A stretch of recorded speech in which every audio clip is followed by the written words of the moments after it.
इनको postural folds हैं, यहाँ पे पूरा शोल्डर की तरफ पेन्स आते हैं, शोल्डर ब्लेड में काफी पेन है।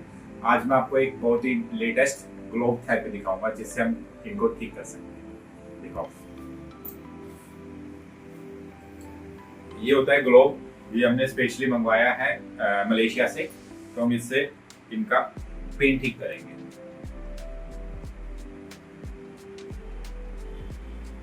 हमें एक बार क्लॉकवाइज और एक बार एंटी क्लॉकवाइज इसको मूव करना होता है।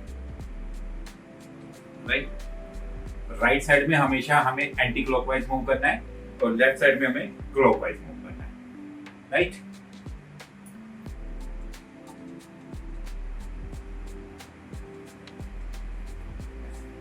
उठ जाओ, अभी चेक करके बताते हैं। अभी ठीक लग रहा है? हाँ, she is feeling much better. Thank you.